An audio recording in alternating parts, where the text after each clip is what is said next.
2 minute ठहर जाएं, बाकी बच्चे कुछ आ जाएं, फिर हम स्टार्ट करें।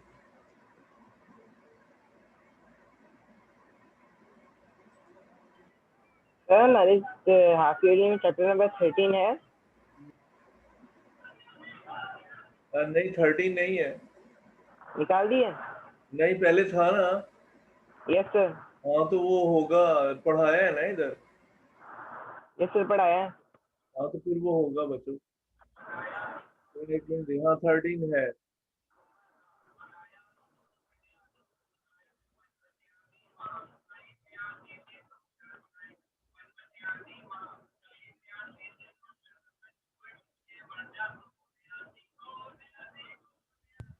सर हमारे प्रैक्टिकल्स कैसे होंगे? अरे ये बच्चों 13 नहीं है ये तो।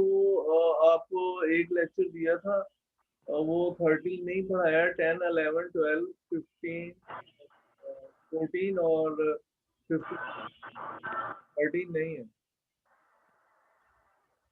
हाँ बेटे, प्रैक्टिकल ये है कि कोई देखिए स्कूल वाले कोई प्लान बनाएंगे आपको, फिर वो कुछ बच्चों के साथ बुलाएंगे स्कूल में, मतलब थोड़े थोड़े बच्चों को तो प्रैक्टिकल करवा देंगे।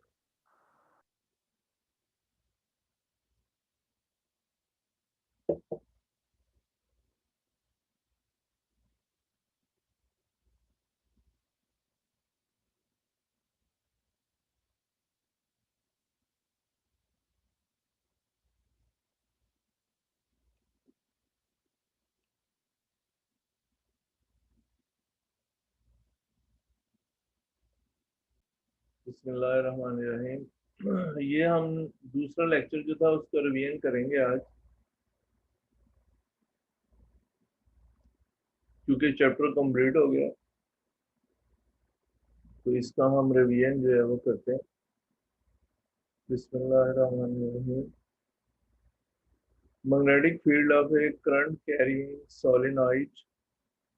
अब ये कह रहा है कि सोलेनॉइड में मैग्नेटिक फील्ड कैसे पैदा होता है, उसके बारे में है। Solenoid, a solenoid is a closely wound cylindrical coil of insulated wire। ये वायर एक कॉइल बनी होती है बहुत सारी, तो ये इंसुलेटेड होती है। इंसुलेटेड का मतलब है इसके गिर्द जो है मैग्नेटिक, सॉरी, वो प्लास्टिक वगैरह लगा होता है, लेकिन बाहर हमें नजर नहीं आता है इस वायर, ये जो, और ये वायर कॉपर की होती है। ठीक है। एक coil of wire consisting of many loops is called solenoid।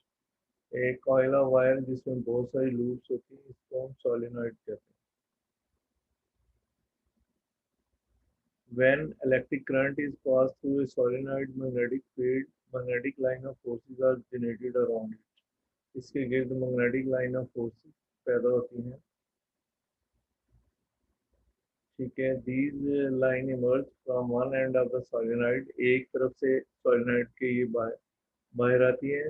After in circling around, पूरा दायरा मुकम्मल करके, inter it through the other and, यानी एक साइड से निकलती है और दायरे की फॉर्म में ये दूसरी साइड से अंदर जाती है। ठीक है। ऐसे ये जैसे उसमें हमारे पास क्या है, बार मैग्नेट में जैसे था, इसी तरह से इसमें क्या है कि एक साइड से ये निकलेंगी और दूसरी साइड से इसमें इंटर हो जाएंगी। ठीक है। तो सेम एज जैसे बार मैग्नेट हमारे पास होता है, क्या है, जैसे बार मैग्नेट का। अच्छा जी।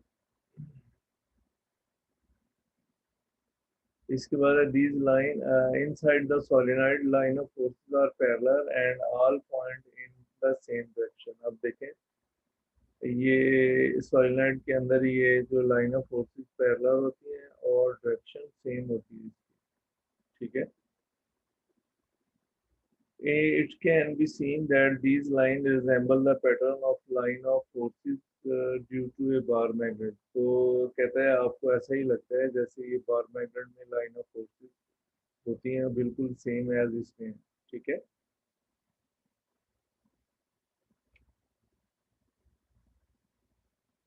So on the basis of this resemblance, we can say that one end of the solenoid we have like a north pole. एक साइड जो है वो नॉर्थ पोल के तौर पर काम करेगी। क्या है, एक साइड नॉर्थ पोल के तौर पर बिहेव करेगी and the other like a south pole, और दूसरी साइड साउथ पोल के तौर पर काम करेगी। ठीक है।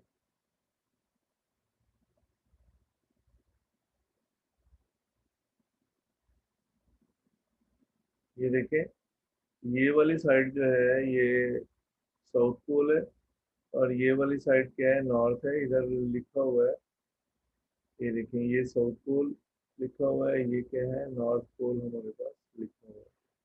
They behave like south and north pole. ठीक है।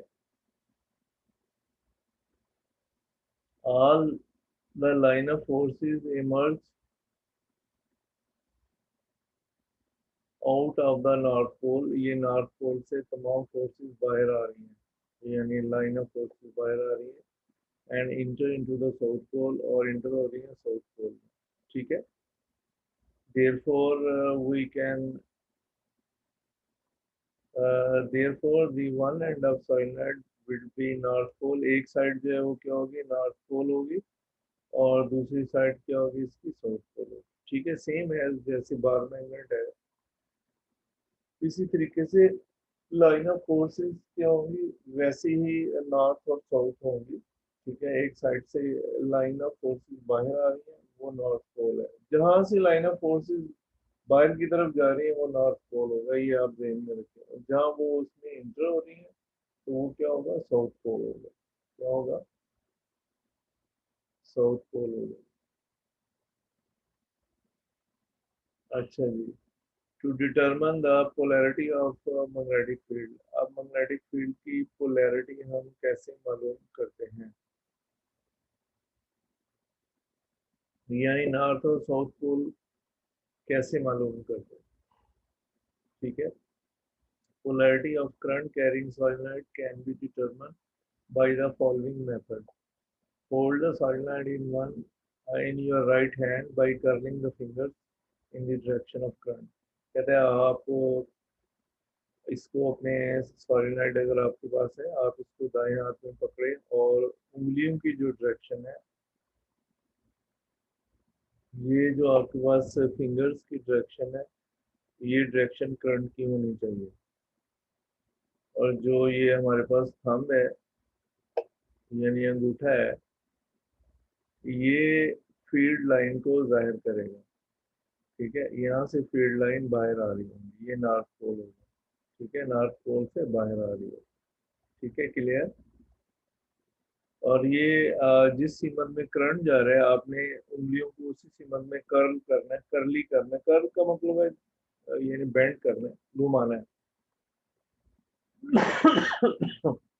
तो उसके घुमाने की वजह से आपको जो है करंट की डायरेक्शन का अंदाजा हो जाएगा। बल्कि सॉरी, पहले ही पता होगा करंट की डायरेक्शन कौन सी है, पॉजिटिव और नेगेटिव कौन सा है। तो वो हमें पता चल जाएगा करंट किधर से आ रहा है तो और किस तरफ जा रहा है, क्योंकि हमने डीसी करंट यूज करेंगे यहाँ पे। तो डीसी करंट में आपको पहले भी बताया कि करंट जो है उसकी एक ही डायरेक्शन रहती है।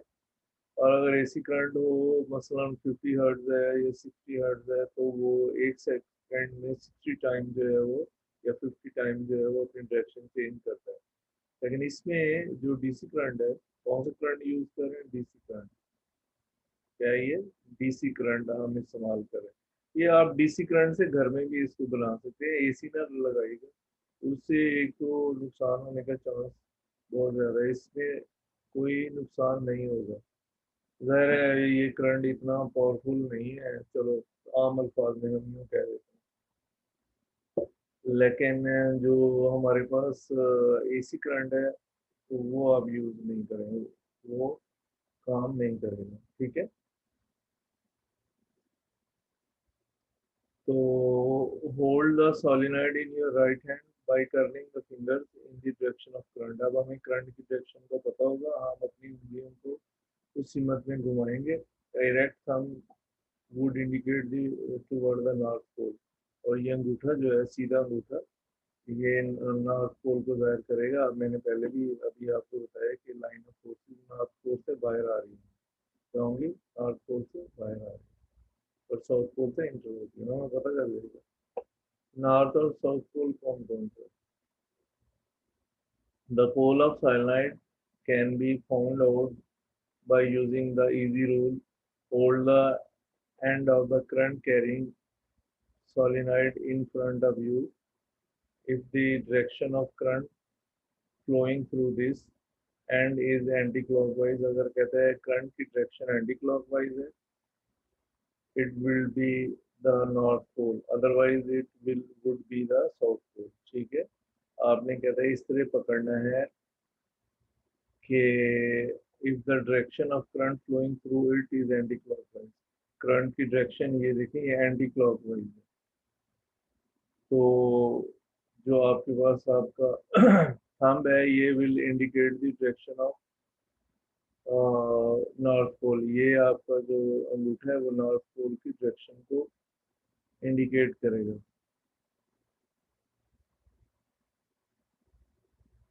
इधर लिख दूं, लिखा नहीं है हुआ। The thumb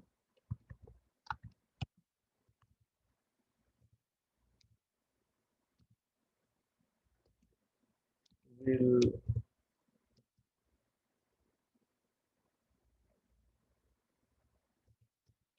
indicate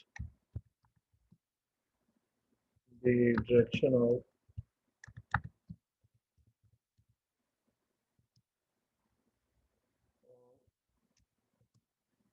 north pole.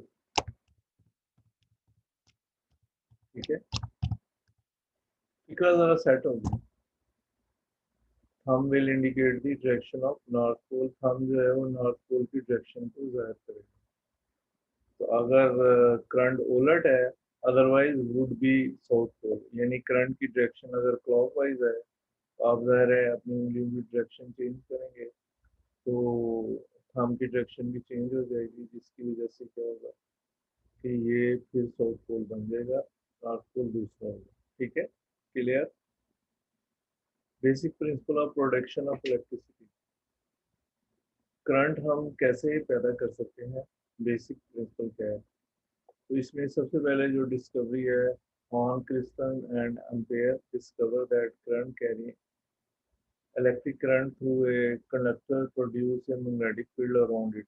Electric current किसी कंडक्टर में जो है इसमें मैग्नेटिक फील्ड पैदा होता है।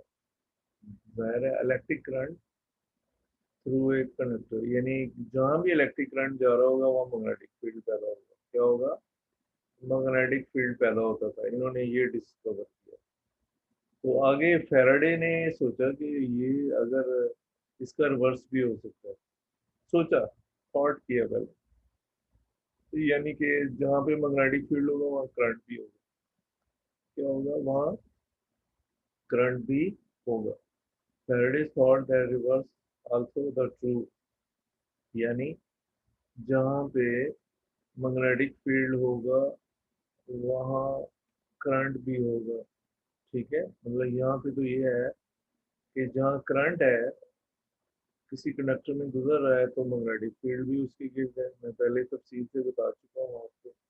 ये तो अभी रिवीजन हो रहा है इस चैप्टर का, क्योंकि वो चैप्टर कल खत्म हो गया था। तो अब फैराडे ने सोचा कि जहाँ मैग्नेटिक फील्ड होगा वहाँ करंट भी होगा। उल्ट सोचा, थिंक किया, कोई एक्सपेरिमेंट नहीं किया, वो बाद में होगा। That A magnetic field must produce an electric current. Magnetic field जो है वो क्या है? इलेक्ट्रिक करंट लाजमी पैदा करेगा। Faraday found that he could induce electric current by moving a wire।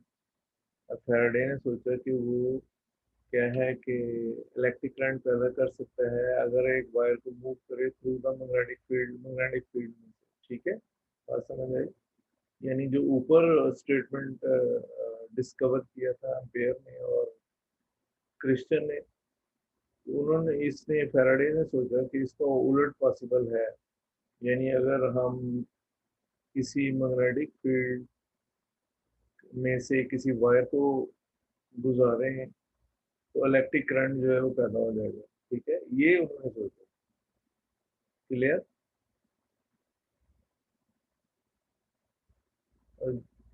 Jasp Henry also shows that a changing magnetic field could produce electric current. अब ये जो साइंटिस्ट था इसने भी सोचा कि चेंजिंग मैग्नेटिक फील्ड जो इलेक्ट्रिक करंट पैदा करेगा।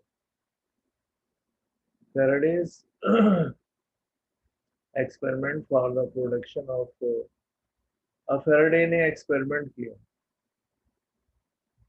प्रोडक्शन ऑफ ईएमएफ, यानी मैंने पहले भी बताया ईएमएफ या करंट पैदा करने के लिए उसने एक एक्सपेरिमेंट किया इन द मैग्नेटिक फील्ड में। Strength of the magnetic field it is defined as number of, सबसे पहले हम देखते हैं क्या है, the number of magnetic line of forces passing through any surface. अब देखिए जितनी किसी सरफेस में लाइन ऑफ फोर्सेस ज्यादा गुजरेगी तो इसका मतलब ये है कि मैग्नेटिक फील्ड ज्यादा है, वहाँ करंट ज्यादा पैदा होने का चांस है। ठीक है, क्या है, वहाँ करंट ज्यादा पैदा होने का चांस है। तो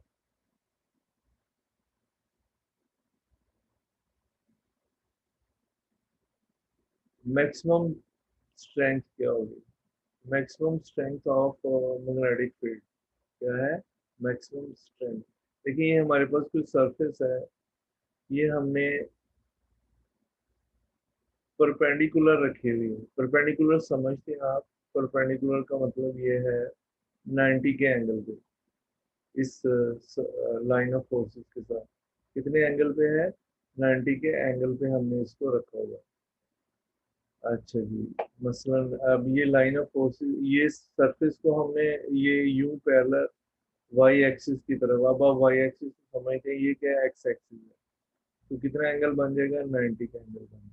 परपेंडिकुलर रखा हुआ, क्या रखा हुआ है, परपेंडिकुलर रखा हुआ है। तो आप देखें ज्यादा से ज्यादा ये थोड़ी सी लाइन नीचे से गुजरे, ज्यादा से ज्यादा लाइन ऑफ फोर्सेस इसमें से गुजरेंगे। ठीक है, क्या है, ज्यादा से ज्यादा लाइन ऑफ फोर्सेस, जैसे पानी आप ले लें तो इस सरफेस को हिट करेगा आके ज्यादा से ज्यादा वाटर। ठीक है, लेकिन अगर आप दूसरा सेटअप करते हैं तो वो कम से कम फिर होगा, अभी बाद में करता हूँ बात। The number of line of force is maximum when the force is held perpendicular to the, क्या है, held perpendicular to the magnetic line of force। ये magnetic line of forces आ रही है, आप एक सरफेस को perpendicular रखते हैं 90 के एंगल पे फोर्सेस के साथ, तो strength of magnetic field will be maximum. Magnetic field की जो स्ट्रेंथ है इसमें से गुजर रही है जो, वो क्या होगी, मैक्सिमम होगी। वैसे तो स्ट्रेंथ तो मैग्नेटिक फील्ड की होगी, लेकिन जो इसमें सरफेस में से गुजर रही है हम ये कहेंगे कि maximum strength of magnetic field ये इसमें से गुजर रही है। ठीक है, अब हम आगे चलते हैं मिनिमम स्ट्रेंथ। अब इसको आप एक्स एक्सिस पे लिटा दें चलो, या पैरेलल कर दें इसके, क्या है, एक्स एक्सिस पे कर दें, तो अब जाहिर है मिनिमम लाइन ऑफ फोर्सेस इसमें से गुजर रही होंगी। ठीक है, and the number of line of force is minimum when the surface is held parallel to the magnetic field of force। जब सरफेस को हमने पैरेलल रखा और मैग्नेटिक फील्ड ऑफ फोर्स के साथ, strength of magnetic field will be minimum.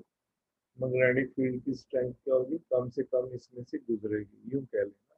Strength तो है ही, मेरा मतलब कहीं से मैग्नेटिक लाइन आ रही है वो तो है, लेकिन जो इस सरफेस से गुजरेंगी वो कम से कम होंगी, हमें नहीं पता चलेगा कि मैग्नेटिक फील्ड भी है, चलो यूं कह लें। ठीक है, तो if we place a coil in the magnetic field of a bar magnet, अब बार मैग्नेट में आप क्या करें, इसके गिर्द एक कॉइल लेके आए। ठीक है, some of the magnetic line of forces will pass through it. अब इसमें से कहते हैं कुछ मैग्नेटिक लाइन ऑफ फोर्सेस गुजरेंगे। ठीक है, तो आप गुजरेंगी तो इसमें करंट पैदा होगा। If the coil is far away from the magnet only a few line of forces will pass through the coil. अगर ये दूर है तो इसमें से कुछ लाइन जो है गुजरेंगे, अगर करीब लाइन तो मैक्सिमम लाइन गुजरेंगे।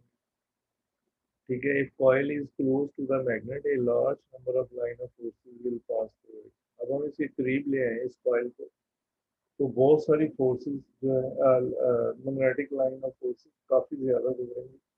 ठीक है। और जब ये गुजरेंगी तो इसमें करंट पैदा होगा। क्या होगा? करंट पैदा होगा।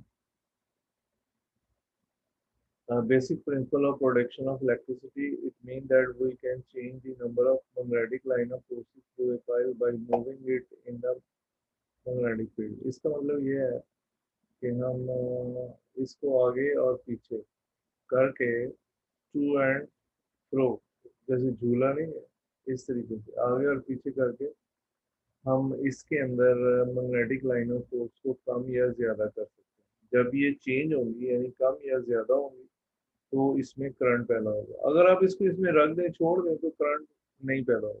क्या होगा? करंट नहीं पैदा, जब तक मूवमेंट नहीं होगी। क्या होगी? जब तक मूवमेंट नहीं होगी करंट पैदा नहीं होगा। ठीक है। अच्छा जी, it mean we can change. हाँ जी, ये हुजैफा क्या कह रहे हैं जी? क्या कह रहे हैं, बोलेंगे? तो हमारे जो क्वेश्चन आंसर आएंगे वो सिर्फ एक्सरसाइज से ही आएंगे ना, जो हमने पढ़ा ना उसमें से आएगा। इन टॉपिक्स में से भी आ सकते हैं। हाँ, कहीं से भी आ सकता है टॉपिक भी। ये बड़ी क्लास में बेटे टॉपिक भी आता है, एक्सरसाइज भी आती है, जो पढ़ा है वो आएगा। अच्छा जी, it means we can change the number of magnetic line of forces through a coil by moving it in magnetic field. This change in the number of magnetic lines will induce an EMF in the coil. This is the basic principle of production of electricity. ठीक है। तो ये कह रहा है कि अगर number of line of magnetic forces change हो रही हैं, चेंज का मतलब मैक्सिमम मिनिमम हो रही हैं, हम उसको मूव करवा रहे हैं उसमें, तो इसका मतलब ये है कि इलेक्ट्रिसिटी जो है वो पैदा होगी, करंट पैदा होगी। ठीक है, या ईएमएफ पैदा होगी, पोटेंशियल डिफरेंस पैदा होगा। ठीक है। Activity 15.2, take a rectangular loop of wire. ये देखें, रेक्टेंगुलर लूप आपने वायर के लिए, आप मैग्नेट में इसको मूव कर रहे हैं and connected to and with the galvanometer. ये एक इंस्ट्रूमेंट होता है गैल्वेनोमीटर। ये गैल्वेनोमीटर जो है, इसको गैल्वेनोमीटर कहते हैं। इसकी जो पॉइंटर है हमेशा जीरो पे रहता है, क्योंकि पोलैरिटी बदलने से यानी पॉजिटिव नेगेटिव बदलने से या ये इधर जाएगा या दूसरी तरफ जाएगा। ठीक है। चलो, एक पॉजिटिव की तरफ, एक क्या है नेगेटिव की।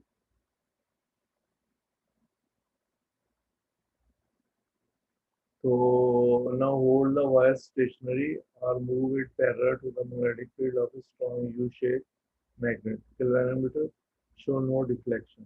आप इसको स्टेशनरी रखें तो कोई डिफ्लेक्शन नहीं होगी, and hence there is no current. Now move the wire downward through the field. Field में नीचे की तरफ ले जाए वायर को। Current is induced in one direction. Current एक सिमत में पैदा होगा as shown in the deflection of galvanometer. Now move the wire upward through the field. अब वायर को ऊपर ले जाएं, current is induced in the opposite direction. ठीक है, ये देखें, करंट जो है ऊपर ले जाएं, करंट अपोजिट डायरेक्शन में चला जाएगा। ठीक है। The conclusion, the electric current is generated in a wire when the wire cuts magnetic line. जब वायर जो मैग्नेटिक लाइन को कट करके करंट पैदा होता है। This induced current is generated by induced EMF in the circuit. Faraday found that to generate current, either the conductor must move through the magnetic field or the magnetic field must change across the conductor। या तो वो कह रहा है कि conductor move करना चाहिए या क्या करना चाहिए, मैग्नेटिक लाइंस को मूव करना चाहिए, मैग्नेट को मूव करना चाहिए। जब मैग्नेट मूव करेगा तो मैग्नेटिक लाइन जो है तब्दील होगी। ठीक है। तो ये आज का लेक्चर था बच्चों। ठीक है। तो अगर आपने कुछ पूछना है तो आप पूछ सकते हैं। क्या है, पूछ सकते हैं। हाँ जी, ये हुज़ैफा शबीर, अभी आप ही ने पूछा था। क्या कहते हैं हुज़ैफा शबीर? चलें जी, ये मुजम्मिल। मुजम्मिल सर ये हाफ ईयरली में सर कौन से चैप्टर से आएंगे? जी, पहले भी बताया था, चैप्टर जो आएंगे वो क्या होगा, 13 तक तो हमने पहले पढ़ा था। 13 नहीं, कौन सा, एक मिनट में ज़रा देख लूँ। हाँ, ये 13 नहीं है, ये है 10, 11, 12, 14, 15। कल भी मैंने यहाँ स्क्रीन पे लिखा था। ठीक है, ऐसे भाई अभी लिख दूँ दोबारा।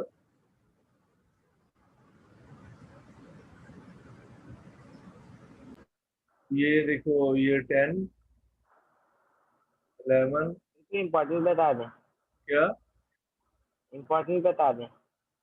वो बेटे इम्पोर्टेंट तो अब कुछ भी आ सकता है, इसमें हम कुछ नहीं कह सकते इम्पोर्टेंट, ये कुछ भी आ सकता है। ठीक है, वो ये बड़ी क्लास में ना इम्पोर्टेंट बहुत कम है। हाँ, वो दो क्वेश्चन है ना, पैरेलल और सीरीज सर्किट, वो है। और ओहम्स लॉ भी किया है ना आपने, वो भी आ सकता है। इसके बाद पहले चैप्टर में करेक्टरिस्टिक और दूसरे में करेक्टरिस्टिक ऑफ साउंड है। और इससे पहले वाले में वो है क्या कहते हैं, एक तो है ना mass attached to spring perform simple harmonic motion, वो भी आ सकता है। और इससे आगे एक दो इम्पोर्टेंट टॉपिक हैं, वो कौन सा रिपल टैंक वगैरह, ये भी आ सकता है। ठीक है, ज्योमेट्रिकल ऑप्टिक्स वाले में से क्या इम्पोर्टेंट बताया आपने? ज्योमेट्रिकल ऑप्टिक्स में बेटे वो टीचर कुछ भी दे सकते हैं, हम तो बस वैसे ही बता रहे हैं ना कि ये हो सकता है, लेकिन ज्योमेट्रिकल ऑप्टिक्स का तो पता नहीं कि क्या दे। ठीक है, थैंक यू वेरी मच।